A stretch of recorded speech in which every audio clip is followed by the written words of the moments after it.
Hi everyone. So already we completed in matter material, we completed some topics. So now we are going to metals and non-metals. So till now if you didn't subscribe my channel, please subscribe my channel. Thank you for watching metals and non-metals. So here metals. So first early people, they are used to stones. They used stones and wood for their activities, different daily activities. They used stones and wood. And next they used bones of animals. So for their hunting, they used bones of animals. So again after that they just used metals. After this they used metals. Metals are very strong and sharp than all these. So they used metals. First they used metals are copper and iron. These are the metals used by early people first, copper and iron. So these iron, copper we can use in many different ways. And the strength of means strongest when comparing with stones, wood and bones. These are very strong and very sharp. What are the physical properties of metals? So metals, first physical property, if you take appearance, how they looks like? They are lustrous. All metals are lustrous. Lustrous means when light falls on it, they reflect and they are shining. So that shining nature is called as lustrous. So metals are lustrous. They are shining. So all metals are shining, lustrous, okay. But all lustrous materials are metals? No. If you take example, mirror. Mirror also lustrous, it reflects the light and it shines, but mirror is not a metal. So all metals shines, but all shining materials are not metals. So sonority. Sonority means simply sound. The substances which can give the ringing bell sound are called as metals.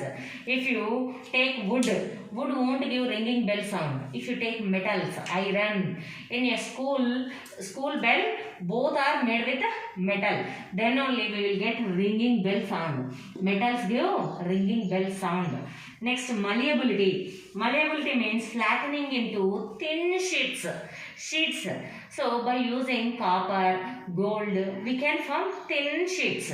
That is called as malleability. Flats, like a flat thin sheet we can form by using metals. By using non-metals we cannot form.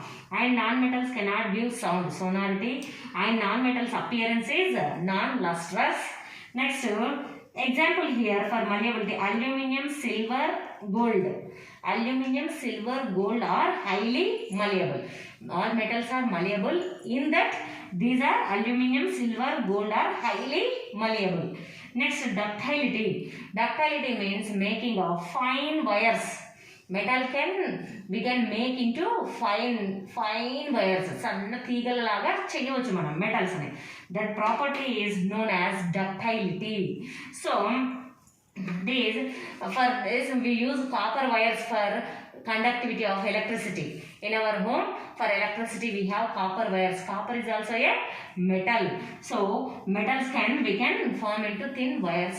But if you go for one example, mercury. Mercury is also metal, but which is in liquid state. This is one and only metal which is in liquid state at room temperature. At room temperature all metals are solids. They are very strong. But only one metal, that is mercury. Its chemical name we can take as hydrogen. Hydrogen. So its symbol, mercury symbol is Hg. Latin name of mercury is hydrogen. So its symbol is Hg. Here silver also, argentinum, Ag, gold, Rm, Au. That's why we got symbols like this. So this is one and this is very important. One and only metal which is in liquid state is mercury. Next physical property of metals are electrical conductivity. Metals can conduct electricity through them. Non-metals cannot conduct electricity through them. So all metals conduct electricity through them. So metals have electrical conductivity. In this, first number 1 is silver. Silver can conduct more electricity through them. Next, second preference for copper. But in our houses we use copper wires only. But why can't we use silver? See, in silver, wastage, current wastage is very less. It can allows the total current through it. It cannot waste the current. But we are using copper. Why? Because silver, just because of its price rate, cost of silver is higher than cost of copper. So silver is high cost than copper. That's why we are going for second preference, copper. Copper is also a good conductor, but number 1 is silver, second is only copper. So just because of high cost we are using copper wires. Next, heat conductivity. So metals conducts heat also. If you take a metal, if you keep it in a flame, if you keep one end of the metal, this is the metal rod. If you heat the metal rod this side, after few minutes this side also heats up.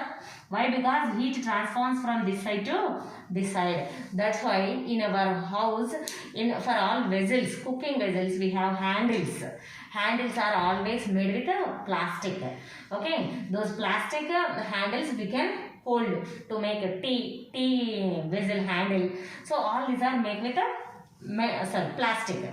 Otherwise, if they are also metals, we cannot hold them. Why? Because they also become heat. So this is heat conductivity of metals. So just revising once all physical properties of metals. First one is appearance. Metals appearance lustrous, sonority, they will give ringing sound. And third one, malleability. Malleability means thin sheets. Next, ductility. Ductility means fine wires. And next, electrical conductivity. And next, heat conductivity. These are all the physical properties of metals. Next, chemical properties of metals. If you take for example magnesium. Magnesium is a metal. Just magnesium in the form of ribbon. Magnesium ribbon. Just heat it. Then you will get magnesium ash. Magnesium ash means magnesium, when you are heating it, it reacts with atmospheric oxygen and it forms magnesium oxide. That is only the ash. This is magnesium ash means magnesium oxide. That magnesium oxide. So metal when reacts with oxygen, it forms metal oxide. Next, if you take iron, just take iron. We know that iron benches, iron chairs, just if you keep in atmosphere, just leave for some months, some days, then just simply that iron reacts with atmospheric oxygen and in the presence of moisture, it forms iron oxide, Fe2O3. This is only we called as rust. Tuppu pattindi, iron tuppu pattindi antuntaga tuppu, that is rust. So iron reacts with atmospheric oxygen in presence of moisture. This is very important. Iron to rust, it need oxygen as well as moisture also. Without moisture, if it has excess oxygen also, it cannot rust. And without oxygen, if it has a moisture also, it cannot rust. This is very important. To rust iron, it need oxygen and moisture. Both it need. Otherwise, it cannot rust. So iron rust formula Fe2O3. And the metals gold and platinum, they do not rust. So we are wearing everyday gold chains, gold ornaments, but those are not rusting. So gold and platinum are resistant to rust.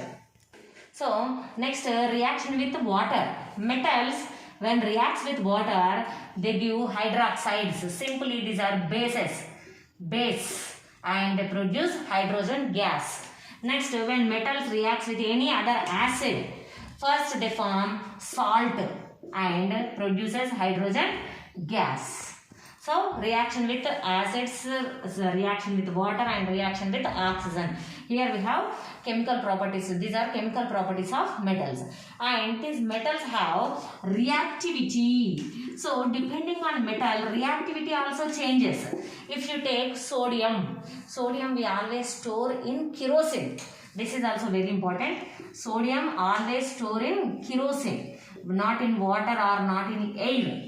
Sodium always store in kerosene.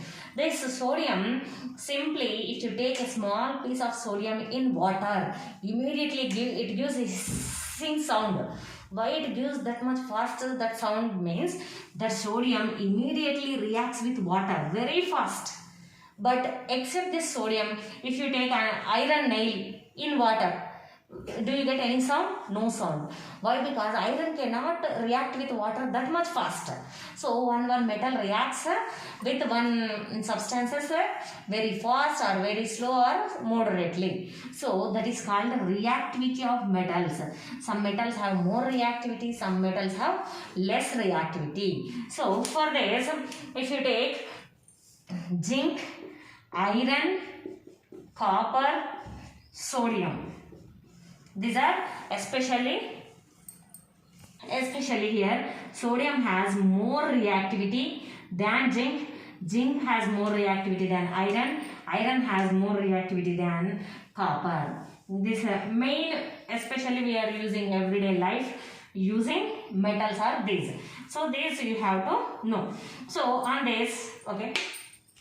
So this is the reactivity decreasing order. So on this basis, how can they ask questions?